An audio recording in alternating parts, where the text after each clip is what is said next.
They say love blinds you, but in my case, love buried me alive before I even realized I was suffocating. The night I got married, my wife leaned into me with her perfume still heavy in the air, her lips brushing against my ear as though she wanted to whisper a secret meant only for me. And she did. She said, in a voice so calm it froze my blood, "Don't ever ask me about my past. If you do, you won't like the answer." That was my wedding night. That was the first night I should have run. But I didn't. I thought it was just nerves, a strange joke, or maybe even her way of being mysterious. I smiled, kissed her, and promised I wouldn't. But a promise built on ignorance is nothing more than a chain, and mine would tighten with every passing day until it strangled me. My name is Daniel. I'm 33 years old. I used to be a construction manager, the kind of guy who worked long hours, came home exhausted, and dreamed about one thing: a quiet, happy family life. I wasn't rich, but I was stable. I had savings, I had my own apartment, and I had plans, simple ones, honest ones. I didn't need fireworks. I just wanted someone who'd laugh with me over burnt pancakes on a Sunday morning. When I met Elena, it felt like fate had finally decided I deserved that happiness. She was unlike anyone I'd ever known, graceful, reserved, almost haunting in her beauty. She didn't talk much about herself, and when she did, her stories always sounded incomplete, as if someone had cut out the middle chapters. But I didn't care. In fact, I told myself that was part of her charm. I wanted to be the man who made her open up, who gave her a reason to share everything. Our courtship was rushed, too rushed. 6 months after we met, we were married. My friends said I was crazy, that I didn't know enough about her, but I waved them off. They didn't see the way she looked at me when we were alone, or the way she made me feel like I was the only person who truly mattered. I was convinced I'd found the one thing in life you can't buy, can't build, can't fake: love. The first few weeks after the wedding were everything I had dreamed of. Elena smiled often, cooked with me in the kitchen, and even surprised me with small gifts. She was affectionate, tender, almost too perfect. And yet, there were shadows. Late at night, I would find her sitting alone in the dark, staring at nothing, as if she were listening for footsteps no one else could hear. Sometimes, when I reached out to touch her shoulder, she'd flinch, then quickly cover it up with a kiss. I told myself it didn't matter. Everyone has scars. Maybe hers were just deeper than most. But the truth is, her silence was a wall, and no matter how much I tried to climb it, she always pulled the ladder away. Then came the first real fracture. It was a Thursday night, and I'd worked late. When I got home, Elena wasn't there. Her phone was off. Midnight passed, then 1 a.m., then 2.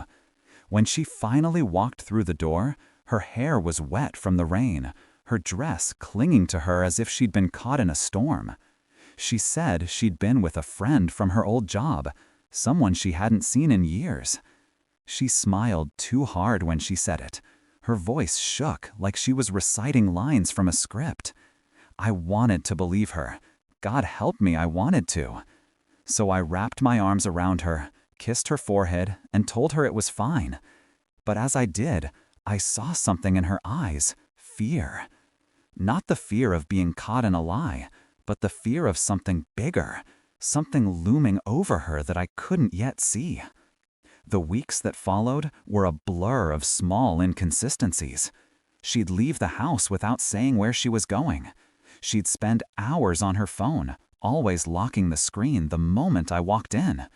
She started sleeping with her back to me, whispering in her dreams words I couldn't make out, but knew weren't meant for me. One night, as I lay beside her, staring at the ceiling, I realized something terrible. I didn't know who I had married. The moment that changed everything came not from her lips, but from a stranger's. It was a message. A simple, short text that arrived on my phone while I was at work. No name attached, just a number I didn't recognize. The message read, "Do you really know who your wife is? Ask her about November 14th. Ask her about the blood." My hands went cold. My mouth went dry. I read it over and over, as if the words might rearrange themselves into something harmless. But they didn't. They stayed sharp, cutting into my mind like knives. That night, I didn't confront her. I couldn't. I watched her move around the apartment, cooking dinner, humming to herself, as though she hadn't just shattered my world without even knowing it. I smiled when she smiled. I ate when she ate. But inside, I was unraveling. And in that unraveling, I realized something else. My marriage wasn't just built on fragile trust. It was built on secrets.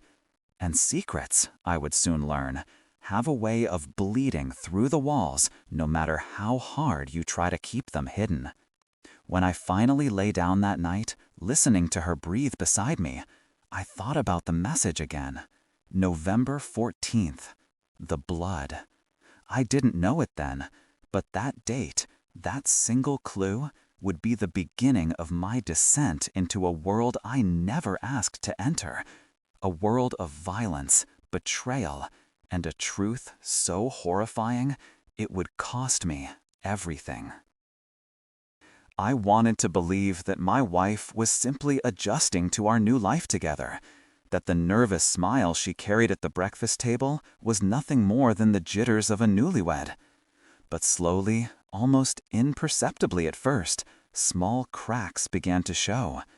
I noticed how she guarded her phone like it held a secret she couldn't risk me seeing. Every time I walked into the room, the screen went dark with a swift, practiced flick of her thumb. When I teased her lightly, "Who are you hiding from, me?" she forced a laugh, but her eyes never quite met mine. The hours she kept began to stretch. At first, it was just one late night at the office, then two, then almost every other evening. She claimed she had meetings or deadlines. I wanted to believe her. God knows I did. But when I reached over in bed and felt only the cold, empty sheets beside me, doubt crept in like a slow-moving poison. The distance between us grew wider with every passing day. She no longer leaned against me when we sat on the couch, no longer touched my arm absent-mindedly as she used to, no longer laughed at the small jokes that once lit up her face. Her lips still smiled, but her eyes were somewhere else, somewhere far from me. It was the little things that hurt the most, the faint perfume that lingered on her clothes, one I didn't recognize, the slip of the tongue when she almost called me by another name. I caught it, and so did she, but she covered it quickly with a nervous cough. And then there were the moments when I would glance over at her and see her smiling, not at me, but at the glow of her phone screen, a private smile, one I hadn't seen directed at me in weeks. I told myself I was imagining it, that marriage was simply harder than I thought, that stress and work could change people. But late at night, when sleep wouldn't come, I lay staring at the ceiling, listening to her even breathing beside me, wondering what kind of life she was living when she wasn't with me. I tried to confront her gently once, a quiet question over dinner. "Is everything okay? You seem distant." She looked at me with an expression so blank, so unreadable, it sent a chill through me. "I'm fine," she said flatly, and then she changed the subject, as though my words had never been spoken. That night, I sat alone in the kitchen, staring at the untouched food on my plate, And for the first time I felt a sharp pang of fear, not of losing her, but of what I might discover if I looked too closely. The evidence began to pile up in ways I couldn't ignore. A dinner receipt I found crumpled in her coat pocket, an expensive restaurant in the city, for two. She had told me she was at a late meeting that night. When I asked casually the next morning, she waved it off, said she grabbed a quick bite with colleagues. But her voice cracked, just slightly, and her hand trembled as she reached for her coffee. Then there was the phone call. One evening, long past midnight, I woke to the sound of her whispering in the dark hallway. Her voice was hushed, urgent, almost pleading. I strained to catch the words, but only fragments reached me. No, not now. He can't know. When I stepped into the hall, she snapped the phone shut so fast it was as if the device burned her fingers. She looked at me with wide, startled eyes, and for a heartbeat, I swear, she was terrified of me. Then the mask slipped back into place. "Just work," she murmured. "Go back to sleep." But I didn't sleep. I couldn't. Inside me, two voices battled endlessly. One said I was paranoid, insecure, imagining betrayals where none existed. The other whispered that I was being played for a fool, that every lie I swallowed only fed a truth darker than I dared to face. I began noticing things I had overlooked before, how she no longer left her purse lying around, how she avoided looking at me when I asked about her day, how her stories about late nights at the office always changed slightly, as though she couldn't remember which lie she had told me last. And then came the message, the one that shattered any hope I had of dismissing my suspicions. It was early morning when her phone buzzed on the nightstand. She was in the shower, steam curling under the bathroom door. I shouldn't have looked. I knew that. But something inside me urged me on, a terrible pull I couldn't resist. The screen lit up with a preview of the message. Just one line, just a few words, but they cut me deeper than any knife. "I miss last night. Can't wait to see you again." My hands shook so violently I nearly dropped the phone. My chest tightened until it hurt to breathe. I stared at those words, replaying them over and over in my mind, and every letter felt like betrayal carved into my skin. When she emerged from the shower, wrapped in a towel, I forced myself to put the phone back, my face carefully blank. But inside me, something had cracked wide open. I couldn't longer pretend. I couldn't lie to myself. Something was terribly, irreparably wrong. And from that moment on, every smile she gave me, every kiss, every word, it all felt poisoned, tainted with the shadow of that message. I knew I was standing at the edge of something vast and terrible, something that could destroy me if I wasn't careful. But I couldn't stop myself. I had to know. And so, with shaking hands and a heart heavy with dread, I made my decision. I would find the truth, no matter what it cost me. From the moment I read that message, my marriage transformed into a theater of shadows. Every glance, every word, every movement she made carried a weight I could no longer ignore. I tried to act normal, tried to swallow the poison of my suspicions, but inside me, the storm was raging louder with each passing day. The first clear sign came a week later. She had left her handbag on the couch and gone into the kitchen. My hands moved before my conscience could stop them. I opened the bag, searching, not even knowing for what exactly. And there it was, another receipt. This time, not for dinner, but for a hotel just outside the city, dated the very same night she had told me she was working overtime. My stomach twisted as I held that slip of paper in my hand. Proof that she had been somewhere she shouldn't, with someone she couldn't admit to me. When she walked back in, I shoved the receipt back into the bag, my fingers trembling, my face burning. She smiled at me so sweet, so casual. and I had to clench my jaw to keep from screaming. That night, I couldn't sleep. I lay awake, listening to the steady rhythm of her breathing, wondering whose name she whispered when I wasn't there, whose face she pictured when her eyes went distant. Days blurred into each other, my mind consumed with doubt. I began noticing the smallest details, how her phone never left her side, even when she went to the bathroom, how she flinched when I walked into the room unexpectedly, how her excuses grew sloppier, traffic jams, late-night work calls, sudden errands, always vague, always untraceable. And then there were the phone calls. Once, just after midnight, her phone buzzed on the nightstand. She stirred, silenced it quickly, and slipped out of bed. I followed her quietly, my heart hammering in my chest. From the doorway, I saw her standing in the dark kitchen, phone pressed to her ear, her voice trembling with suppressed emotion. I could only catch fragments. I can't. No. He suspects something. Please, not tonight.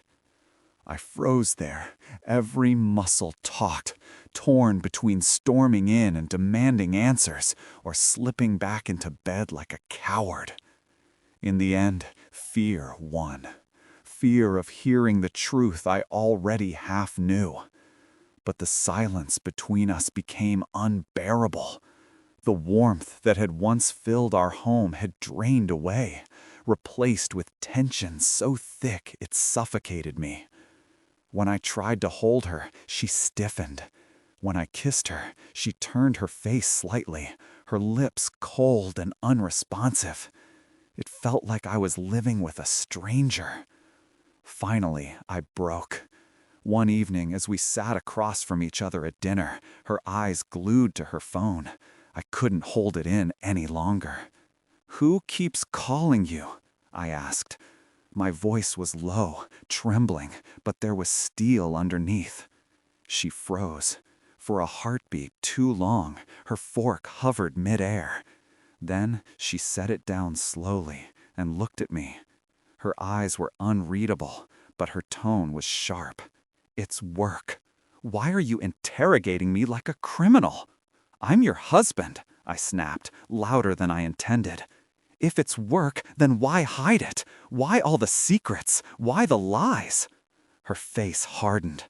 "You're paranoid," she hissed. "You're imagining things. If you can't trust me, maybe this marriage was a mistake." The words hit me like a physical blow. She stormed away, leaving her plate untouched, leaving me shaking with fury and despair.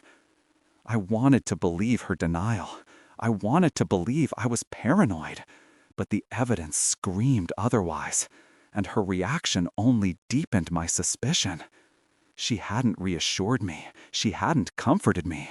She had lashed out, turned the blame on me, as though my pain was the crime. The walls began to close in. Even my own family noticed the tension. My mother asked if everything was okay, her brows knitted with concern. My younger brother joked that my wife seemed to have a busier schedule than the president. I laughed along, but inside I felt a cold, creeping isolation. No one truly knew what was happening behind our closed doors. Worse, I started suspecting that some of them might know more than they admitted. Once, at a family gathering, I caught my sister-in-law watching my wife with a strange expression, half pity, half guilt. When our eyes met, she looked away quickly. That look haunted me for days. Did she know? Was she part of this secret web I was entangled in? My thoughts consumed me, poisoned me. I couldn't focus at work, couldn't enjoy the simplest pleasures. Every laugh, every touch from my wife felt like a dagger twisting deeper into my chest. I had to know. I couldn't live like this anymore. So I began watching her more closely, checking her movements, noticing the patterns. One evening, she claimed she had a late meeting again. I followed her, my car trailing at a careful distance. My palms were sweaty, my heart racing, every nerve in my body alive with fear. I watched as she parked outside a quiet restaurant, not the office. I saw her step inside, her head turning left and right as if to make sure she wasn't being watched. And then I saw him, a man I didn't recognize, waiting for her. She smiled at him, a smile warmer than any she had given me in weeks. I gripped the steering wheel so hard, my knuckles turned white. Rage, heartbreak, disbelief, they all collided inside me, leaving me shaking, gasping for breath. I wanted to storm inside. I wanted to drag her out, scream at her, demand answers. But I didn't. Not yet. Instead, I sat there in the shadows, watching, burning, breaking. Because if there was one thing I knew in that moment, it was this. I wasn't imagining it. I wasn't paranoid. The betrayal was real, and I was going to uncover every filthy secret she thought she could hide from me. The night I saw her with him, something inside me cracked. I drove home in silence, the image of her smile replaying over and over, like a knife slicing me open again and again. My hands were still trembling when I turned the key in the lock. I couldn't even bring myself to confront her that night. She came home late, smelling faintly of perfume that wasn't hers, her face flushed in a way I hadn't seen in months. She slipped into bed beside me as though nothing had happened, as though the world hadn't just shattered around us. I lay awake, listening to her breathing, thinking of the man's face. Who was he? A coworker? A stranger? Someone closer than I realized. Every possibility was a dagger, each thought more poisonous than the last. The next day, I couldn't resist temptation. I picked up her phone when she was in the shower, my pulse pounding in my ears. The screen lit up with a series of messages from a number saved under a false name, just M. Short, coded words. Miss you already. Last night was perfect. Same time next week. My knees buckled, my worst fears confirmed in a handful of words. I wanted to smash the phone, to confront her dripping wet in the bathroom, to demand explanations right then and there. But some dark, calculating part of me whispered, not yet. Wait. Let her trap herself in her own lies. So I waited. I smiled when she smiled. I pretended to believe her excuses. But inside, my anger was a storm, building, waiting to explode. And then came the night of the first real confrontation. She was getting dressed, carefully, more carefully than she had in a long time. Makeup flawless, perfume strong, a nervous sparkle in her eyes. She told me she was meeting a friend. I asked her which one. She hesitated, just a fraction of a second too long. Something snapped in me. I stepped closer, my voice sharp, my words trembling with fury. Don't lie to me. Who are you really meeting? Her face drained of color, then hardened. Why are you always interrogating me? Do you think I'm some kind of criminal? Yes, I spat, the word tearing out of me like fire. Because you act like one, because you hide everything from me, because you've been sneaking around behind my back like I'm too blind to see it? She froze, eyes flashing with something between fear and rage. You're insane, she whispered. You're paranoid. If you keep this up, you'll destroy us. But it wasn't me destroying us. It was her, and she knew it. The fight escalated quickly, voices echoing through the house, walls vibrating with our anger. At one point, she screamed that I was suffocating her, that she couldn't breathe under my constant suspicion. I shouted back that suspicion only grows where trust is already dead. The neighbors must have heard us. I saw curtains shift through the window, shadows lingering. Embarrassment burned through me, but my anger burned hotter. For the first time, our private war was spilling out for others to see. After she stormed out that night, slamming the door so hard it rattled the windows, I collapsed on the floor, my body shaking with rage and grief. I didn't recognize myself anymore. I was becoming someone I never thought I could be.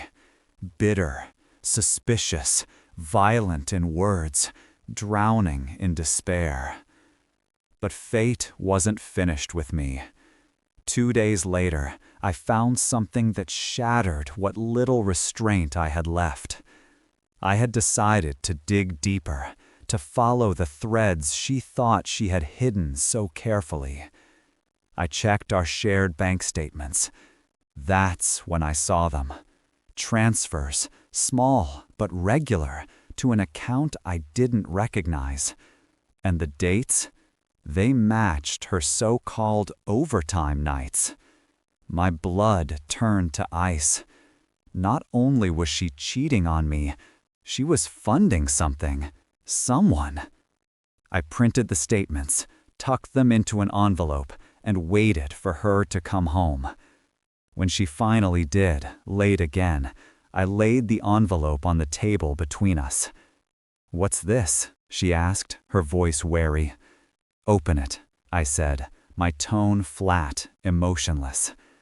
Her hands trembled as she pulled out the papers. Her eyes flicked across the numbers, and then her mask slipped just for a second.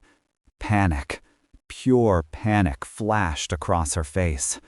I leaned forward, my voice low, controlled, deadly. "Who is he, and why are you sending him money?" She dropped the papers on the table, her lips pressed tight, her chest rising and falling rapidly.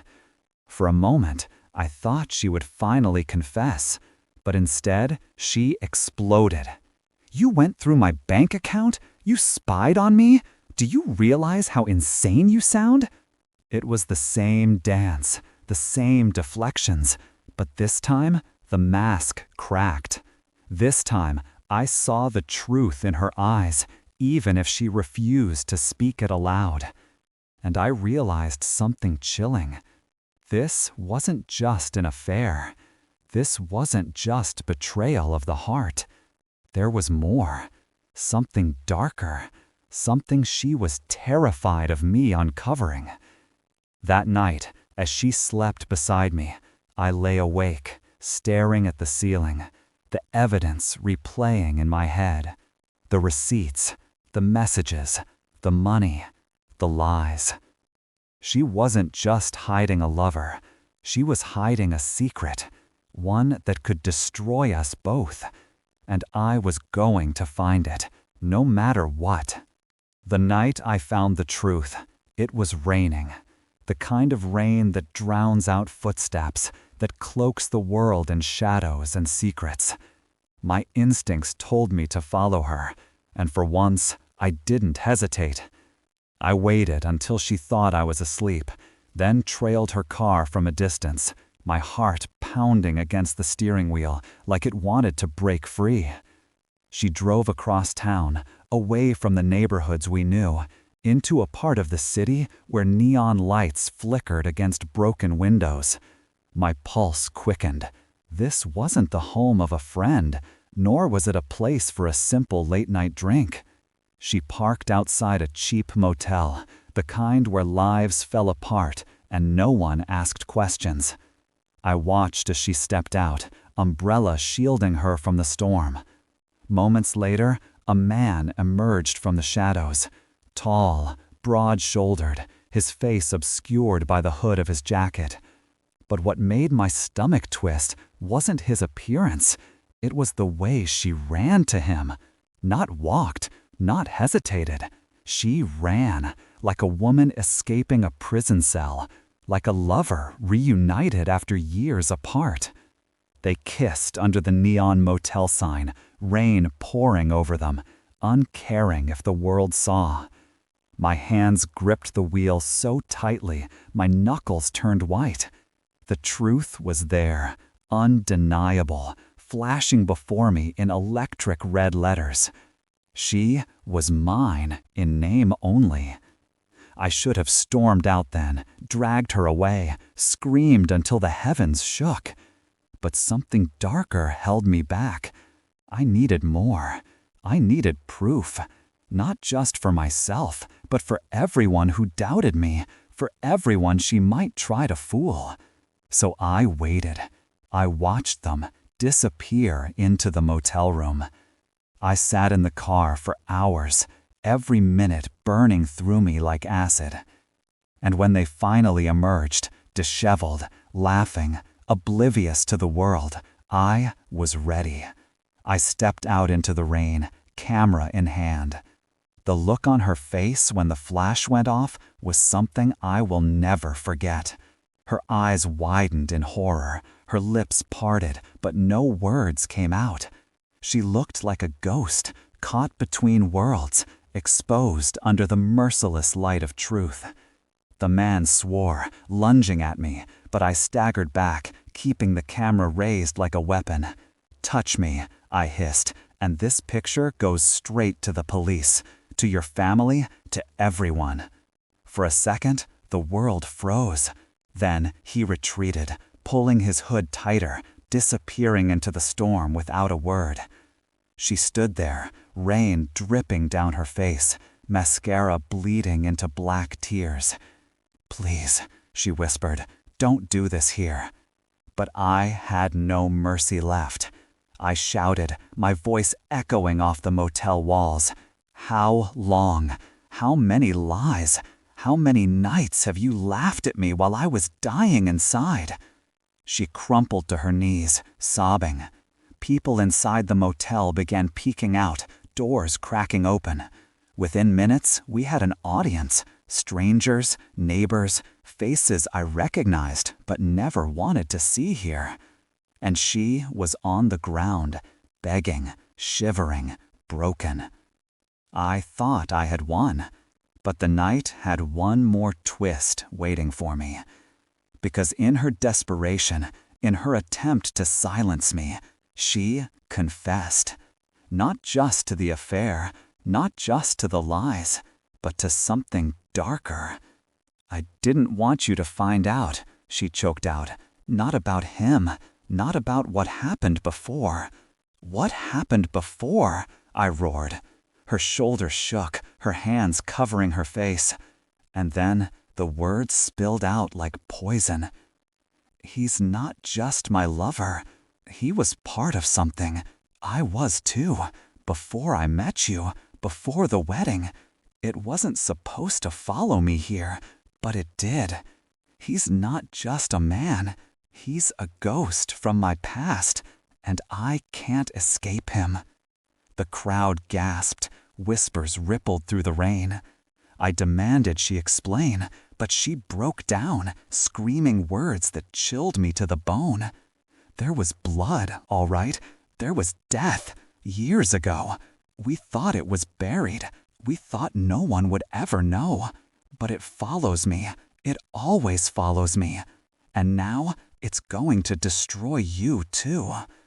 The world tilted. My vision blurred. She wasn't just a cheater. She was something worse. Someone who carried blood on her hands.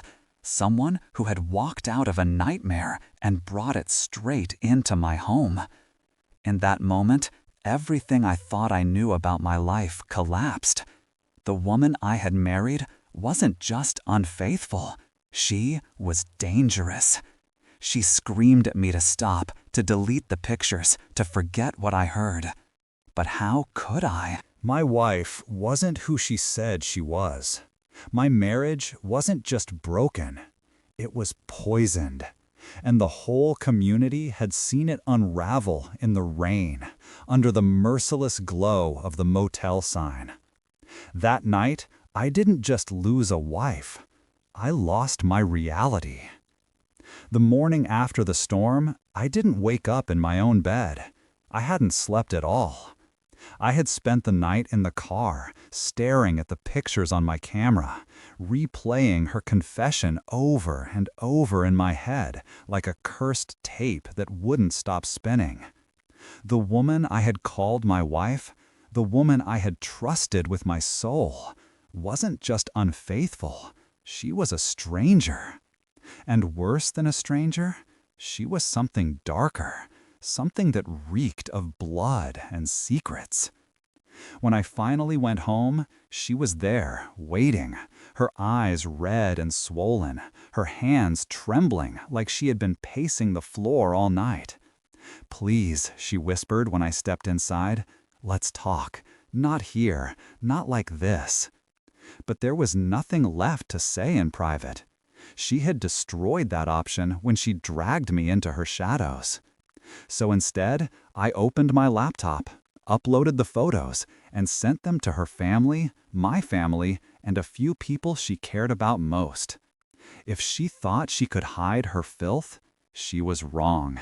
I would make sure the mask she wore was torn off for everyone to see. The fallout was immediate. Her mother called me, screaming, demanding to know what the pictures meant. Her brother texted me, begging me to delete them. Neighbors whispered behind curtains. And when she tried to go to work, her colleagues stared, their silence louder than any words. She had become a pariah overnight, her perfect facade shattered into dust. But I wasn't satisfied yet, not after what she confessed in the rain. I couldn't stop thinking about her words. There was blood, there was death. We thought it was buried. I began digging. At first, I thought it was just the ravings of a desperate woman. But then I found little cracks. Records that didn't match up. A name change in her past. Places she had lived before. Towns where strange, violent stories had been told. And one by one, pieces of a puzzle began to form. Pieces that suggested my wife hadn't just run from a bad relationship. She had run from a crime scene. I confronted her again, this time with the evidence. She broke down, screaming that it wasn't what I thought, that she was forced into it, that the man she was with that night, the lover in the rain, wasn't just an affair. He was part of the darkness she had been hiding from me. He had been there in the blood, in the past, and he held her life in his hands, even now. I almost believed her. Almost. But then I remembered the look in her eyes when she kissed him outside the motel. That wasn't fear. That was passion. That was choice. The divorce papers were filed within days. She tried to fight it, but she had no ground left to stand on. Her family turned their backs, ashamed to be associated with her disgrace. Friends cut her off. The lover who had once held her close under the neon sign vanished without a trace, leaving her stranded in the wreckage of her own making. It was karma, sweet, brutal karma. Watching her crumble was like watching the scales of justice finally tilt back in my favor. She had walked into my life with secrets and knives hidden behind her smile. And now every blade had turned against her. And me? For the first time in months, maybe years, I felt control return to my veins. I was no longer the fool waiting at home for lies. I was no longer the man begging for scraps of affection. I was the one holding the truth, and with it, the power. I didn't just leave her. I made sure everyone knew who she truly was. I didn't just take my freedom back. I took hers away. Her name became mud in every circle she had once thrived in. Her mask was gone forever, ripped away for all to see. But even as I reveled in her downfall, a small part of me couldn't shake the unease.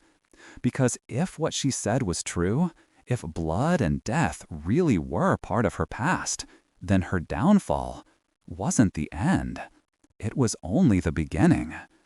Sometimes, late at night, I wondered if someone else would come looking for me. Someone who knew her secrets even better than I did. Someone who wanted to keep them buried forever. And as much as I tried to bury that fear, I couldn't escape the shadow of her final warning. It follows me. It always follows me. And now, it's going to destroy you too. She had been ruined, yes. She had lost everything. But what if she was right? What if I had only inherited her curse? It's been 2 years since that night in the rain. 2 years since the mask fell from her face. I live in a different city now, far away from the old apartment where every wall held an echo of betrayal. My days are quieter, filled with work, long walks, and the kind of silence that doesn't suffocate, but heals. At first, I thought the silence would drive me insane. No shouting, no lies, no footsteps creeping in at odd hours. But slowly, I realized, peace isn't empty. It's full. Full of the things we overlook when chaos becomes our normal. Sunlight through the curtains, the sound of my own breath, the small dignity of living honestly. She, on the other hand, became a ghost. I heard she moved back to her hometown after the divorce, but she wasn't welcomed there. The scandal followed her like a shadow, every whispered rumor growing sharper with time. Friends avoided her, family kept their distance. The man she thought would save her abandoned her without hesitation.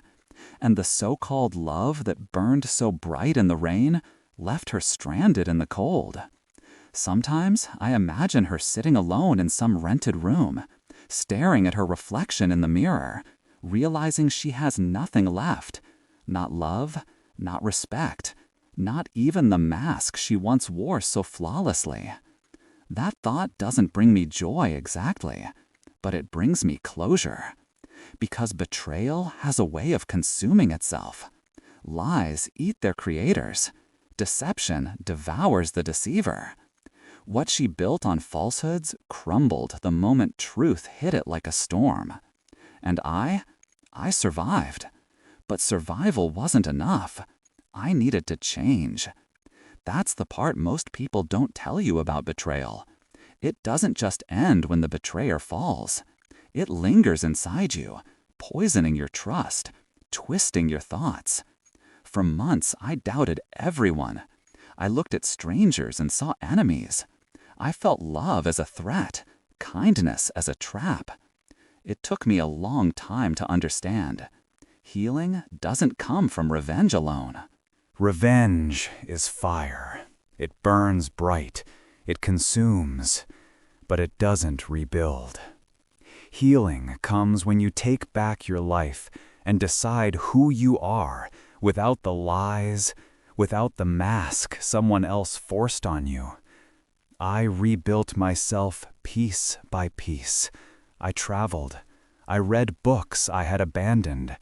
I picked up photography again, not to spy, not to catch lies, but to capture beauty. The world looked different through the lens, brighter, honest, real. And one day, without even realizing it, I forgave her. Not because she deserved it, she never will, but because I deserved peace. Holding on to her shadow meant she still owned me. Letting go meant I was finally free. If you're watching this, if you're listening to my story, maybe you've been where I was. Maybe you've felt the sting of betrayal, the suffocating weight of lies. Maybe someone you trusted turned into a stranger before your eyes. Here's what I want you to take away. Betrayal reveals. It doesn't define. What they did to you shows who they are, not who you are. Don't confuse their mask with your worth. Truth is always heavier than lies. It may take time, but lies crumble. They always do. And when they do, truth stands like stone. Revenge is only the first step. It gives you closure, but it won't give you peace. That comes when you rebuild your life stronger than before. Forgiveness isn't for them, it's for you. You don't free the betrayer by forgiving. You free yourself. In the end, my ex-wife lost everything. Her beauty faded, her lies caught up to her, and her world collapsed under the weight of her own choices. That was her karma. But me, I found something greater. I found myself. And that's the ultimate revenge. Not just watching your betrayer fall, but rising higher than they ever dreamed you could. So, if you're hurting right now, if you're sitting in the ashes of betrayal, wondering how you'll ever stand again, listen to me. You will. And when you do, you'll be stronger, sharper, and wiser than you ever imagined. Because betrayal isn't the end of your story. It's the beginning of a better one.